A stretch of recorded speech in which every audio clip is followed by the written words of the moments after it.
Assalamualaikum warahmatullahi wabarakatuh. Alhamdulillahirabbil alamin wassalatu wassalamu ala asyrafil anbiya'i wal mursalin wa ala alihi wa sahbihi rasulillahi ajma'in. Yang sama-sama kita hormati Ibu Dr. Farida Maya MPD dan Ibu Resti Elmasari MPD selaku dosen pengampu mata kuliah pengembangan karir pendidikan anak usia dini, dan selanjutnya kepada teman-teman yang sudah berkenan hadir dalam perkuliahan kali ini. Baiklah, pada kesempatan kali ini kami dari kelompok 3 akan membahas tentang pengembangan karir dan perencanaan, yang mana anggota dari kelompok 3 yaitu saya sendiri Nur Fadilah dengan NIM 20022020 sebagai moderator, dan rekan saya Filza Nur Hasanah dengan NIM 20022009 sebagai pemateri yang kedua, dan yang terakhir ada Rini Febriani dengan NIM 20022025 sebagai pemateri yang pertama. Baiklah, untuk pemaparan materi yang pertama akan dijelaskan oleh rekan saya Rini Febriani. Kepada Rini, dipersilahkan.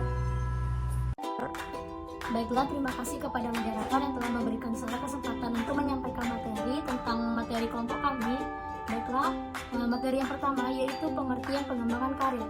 Pengembangan karir diartikan sebagai perolehan pengetahuan, keterampilan, dan perilaku yang meningkatkan kemampuan karyawan untuk memenuhi perubahan persyaratan pekerjaan serta tuntutan klien dan pelanggan.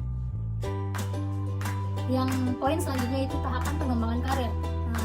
Yang pertama yaitu tahapan pertumbuhan yang dimulai pada usia 0 sampai 14 tahun. Dengan adanya pertumbuhan fisik dan psikologis pada tahap ini, individu mulai membentuk sikap dan mekanisme tingkah laku yang kemudian akan menjadi penting dalam konsep dirinya. Yang kedua yaitu tahap eksplorasi yang dimulai pada usia 15 sampai 24 tahun. Dimulai sejak individu menyadari bahwa pekerjaan merupakan suatu aspek dari kehidupan manusia. Yang ketiga yaitu tahap pembentukan yang dimulai pada usia 25 sampai 44 tahun, berkaitan dengan pengalaman seseorang pada saat mulai bekerja.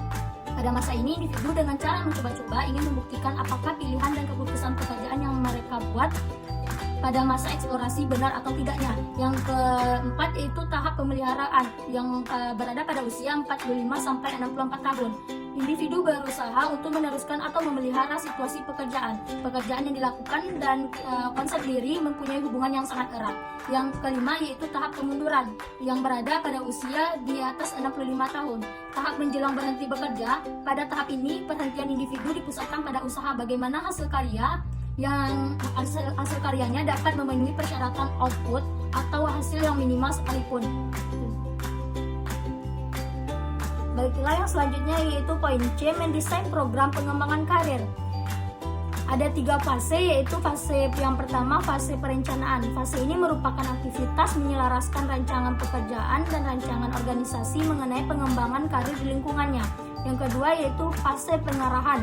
Fase ini bermaksud untuk membantu para pekerja agar mampu mewujudkan perencanaannya menjadi kenyataan, yakni dengan menetapkan tipe karirnya yang diinginkannya dan mengatur langkah-langkah yang harus ditempuh untuk mewujudkannya. Yang ketiga yaitu fase pengembangan.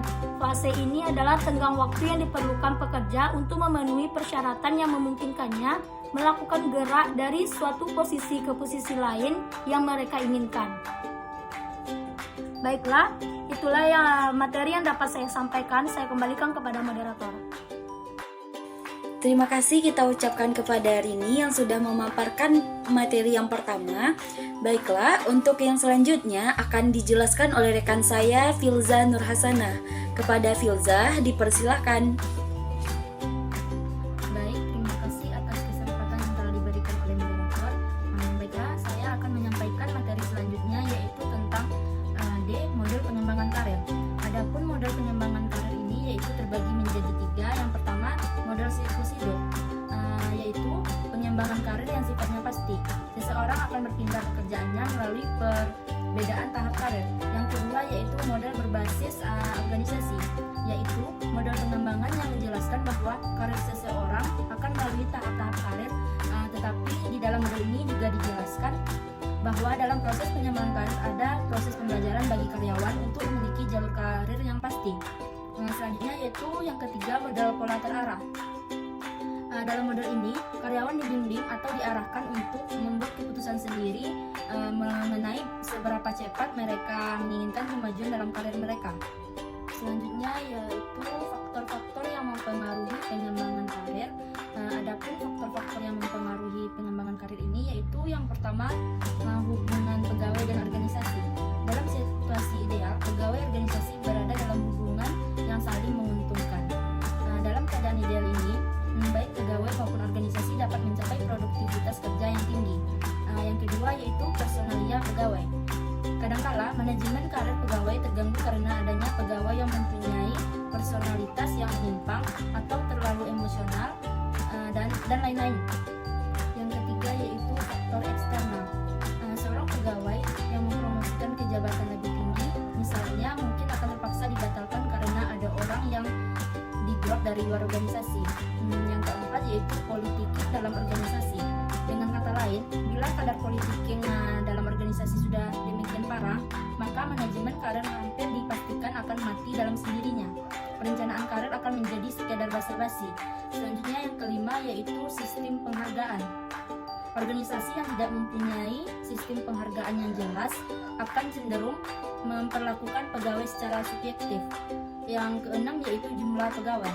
Semakin banyak pegawai, maka semakin ketat persaingan untuk menduduki suatu jabatan dan semakin kecil kesempatan atau kemungkinan bagi seorang pegawai untuk meraih tujuan karir mereka. Yang ketujuh yaitu ukuran organisasi. Ukuran organisasi dalam konteks ini berhubungan dengan jumlah jabatan yang ada dalam organisasi tersebut, termasuk jumlah jenis pekerjaan dan jumlah personal pegawai yang diperlukan untuk mengisi berbagai jabatan dan pekerjaan tersebut. Selanjutnya yang kedelapan, kultur organisasi. Seperti sebuah sistem masyarakat, organisasi pun mempunyai kultur dan kebiasaan-kebiasaan. Yang terakhir yaitu tipe manajemen. Secara teoritis normatif, semua manajemen sama saja di dunia ini, tetapi dalam implementasinya manajemen di suatu organisasi mungkin amat berlainan dari manajemen di organisasi lain. Selanjutnya yaitu F, manfaat pengembangan karir. Adapun manfaat dari pengembangan karir ini yaitu yang pertama mengembangkan prestasi pegawai, yang kedua yaitu mencegah terjadinya pegawai yang minta berhenti untuk pindah kerja dengan cara meningkatkan loyalitas pegawai, yang ketiga yaitu sebagai wahana untuk memotivasi pegawai agar dapat mengembangkan bakat dan kemampuannya, yang keempat yaitu mengurangi subjektivitas dalam promosi, yang kelima yaitu memberikan kepastian hari depan, yang terakhir yaitu sebagai usaha untuk mendukung organisasi memperoleh tenaga yang cakap dan terampil dalam melaksanakan tugas. Baik, itulah penyampaian dari saya kembalikan kepada moderator. Terima kasih kita ucapkan kepada Rini dan Filza yang sudah memaparkan materi dari kelompok 3. Baiklah teman-teman, demikianlah pemaparan materi dari kelompok kami. Kami ucapkan terima kasih atas segala perhatiannya. Mohon maaf jika ada kesalahan. Wassalamualaikum warahmatullahi wabarakatuh.